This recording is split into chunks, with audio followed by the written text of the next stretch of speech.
Ay nako, kakabugin namin talaga lahat ng mga manghuhula, lahat ng mga astrologer, lahat ng mga psychic, kung sino-sino pa. Basta para sa amin, ang mga sumusunod ay magiging hindi lang magka-love team, kundi Oo. magka-jowang totoo sa paparating na taon. Ito po si Alwin Ignacio, the Diva That You Love. Kasama ko ang aking kaibigang bonggang-bongga. Nancy Bongga! Ito po ang The Kitty Show. Ang tayo na talakayin Showbiz Edition. At Correct. ang on the top list na magiging magjowa sa 2025 ay sino, Glenn? Siyempre, unang-una dyan ng Kim Pao, Kim Chiu, at saka si Paolo Abilino. At hindi na natin kailangan i-memorize kung bakit kailangan ka na maging magjowa. Oo. Hindi ba? Pag hindi kayo nananalig na hindi sila magjowa, huwag na po kayong manood sa The Kitty Show. All signs are telling us that Kim and Paolo deserves to be lovers Oo. sa 2025. At saka sigurado matuto ang mga fans at shippers nilang dalawa. Sa Kim Pao Universe, Oo. Kim Pao World, Kim Pao International, Correct. at Kim Pao Earth. Pag nangyari ang aming prediction na aamin sila sa magjowa ang 2025, patok na patok. Number Saka 2. ang dami nilang 'di ba? Ang dami nilang pakilig talaga Oo. na may mga pagbisita sa dressing room. Yes. Yan. Number 2 na dapat at tiyak magiging magjowa ka 2025, Catherine Bernardo and Alden Richards o ang Kat din. Oo naman. Siyempre naman, bago pa ipalabas yung kanilang pelikula, ay nakita na natin mga nakakakilig na moments at eksena ng dalawang ito na Na off camera Oo. pero captured by some people na share na sa social sinishare, media. na talagang may paayuda sa mga Kat Den fans, 'di ba? Oo. Na talagang kahit yung mga ultimong mga paghawak sa gilid. Yes. na na Ang mga nansasya gentlemanly manner na pag-alalay Oo. ni Alden Richards kay Katin. Ito nga lang, maaaring kalakuto ng mga Katin fans because recently, nakapanayam ko po si Direk Cathy at sabi niya, matatagalan pa na magkakaroon ng masundan. Hello Love again. Gusto niya parang after 3 years or 5 years, para raw mas mature palalo. Sige, Hello love again. para mas mature palalo ang mga personalities ni Catherine at ni Alden. And she was both praising Catherine and Alden na mas magaling sa Hello Love Again dahil finally raw nakita niya na talaga na hindi si Catherine ang nakikita niya, hindi si Richard ang nakikita niya, kundi ang mga katauhan nilang si Joy at si Ethan. Ethan, oo. Talagang na-absorb ng kaibuturan ng pagkatao, bawat himay-may ng kalamnan ni Alden at Catherine ang kanilang mga respective characters. Number 3, na dapat maging magjowa ay sino? At syempre, dapat maging magjowa. Sigaw ng fans ay isang Francine Diaz at saka si Seth Fedelin. Yes. Oo, na talaga namang maraming nakakakilig na moments na magkasama. Yung yung picture lang yun talagang sobrang pinusuan ng mga netizens. Yung kukang picture na nakaangkla. Yes. Nakaangkla si Francine kay Seth sa yung Grand Media ko ng film MMFF entries. At tiyak sa mga nakapanood na ng My Future, My Future You, You, kung saan oo. bida si Francine at si Seth Fedelin, I'm sure, kitang-kita nyo talaga na they're so hinog na to be magjowa. They Correct. look so good together, the chemistry is authentic, and they pull each other to be better actors.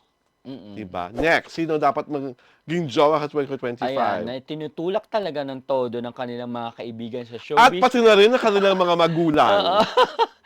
Syempre, walang iba kundi ang Don Bell, ang Donnie Pangilinan at saka si Bel Mariano. Nakakatuwa kasi yung mga kaibigan nila sa ASAP, sa tuwing magkakasama sila, syempre sa pangunguna na ni Robby Domingo at saka nila Darren Espanto, talagang todong tinutulak nila yung dalawa para magkatabihan talaga to the max. So, iba rin kasi iba rin yung aminado naman yung Don Bell na talagang special sila sa isa't isa, Yes, oo. 'di ba? At saka ang ganda talaga ng chemistry nila na napatunayan na nila on-screen sa TV at saka sa pelikula at maging sa napakarami nilang endorsements, 'di ba? Mm. And ano lang, just to show to you how powerful and how popular Don Bell is, when I wrote about them in our Facebook page sa Tribuna and I call them the real and real Mm. love team, ang dami pong natuwa, ang dami Mm. kinilig. Talagang gusto nila yung real na ang Don Bell. Correct. So,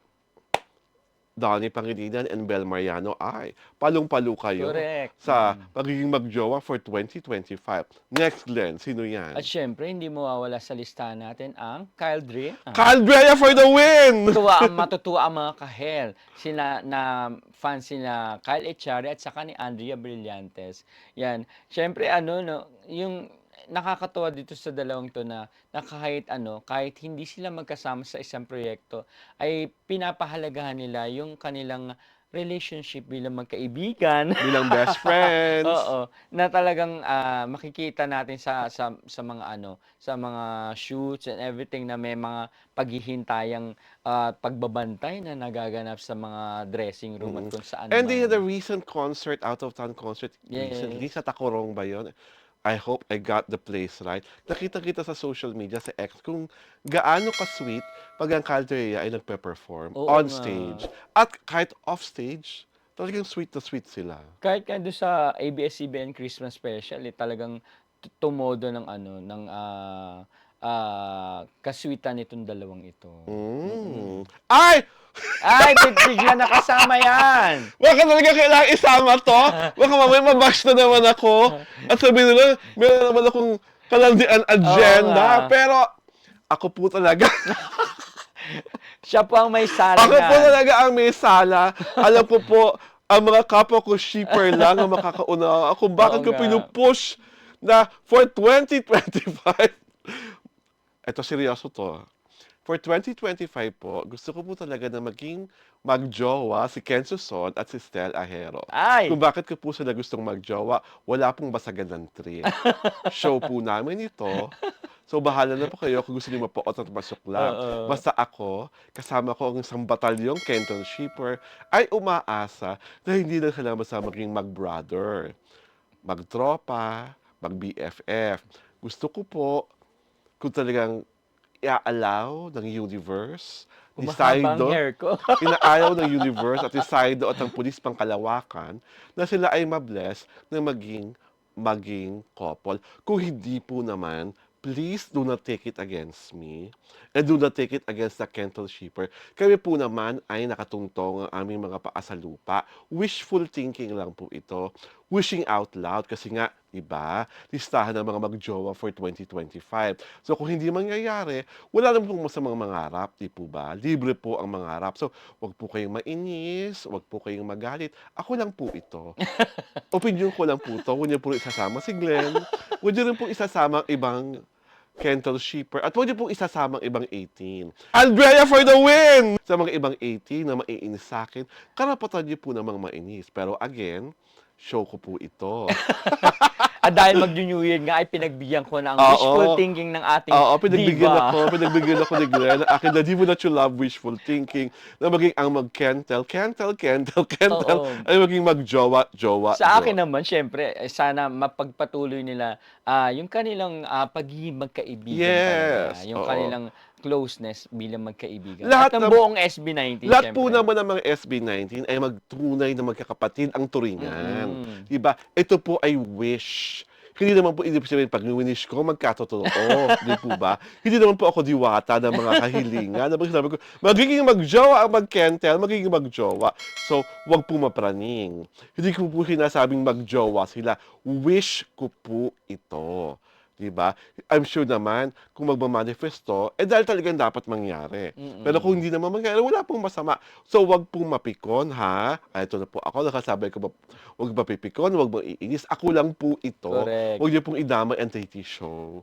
Huwag niyo pong Pagka- idamay si Glenn. Pag natuloy ay pinagbigyan ng universe ang wishful thinking. Oo, pag, ang wish ng ating pag diva. nagkatuluyan silang dalawa, o again, sa The TT show niyo unang narinig. Correct. Sa amin nang galing na magiging magjowa sila. At i-claim namin talaga yan na, oy, during our yin ender, we predicted na magiging magjowa sila. O di, kabog kayong lahat. Yun lang naman yun, di ba?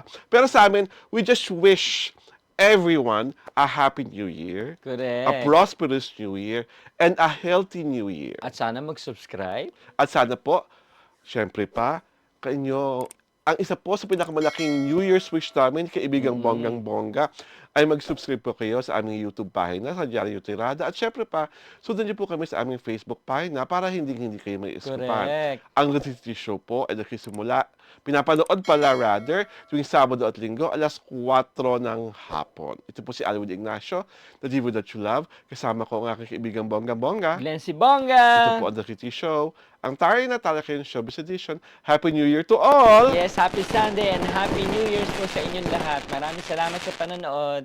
We love you. We love you Happy guys. New Year. Kaboom!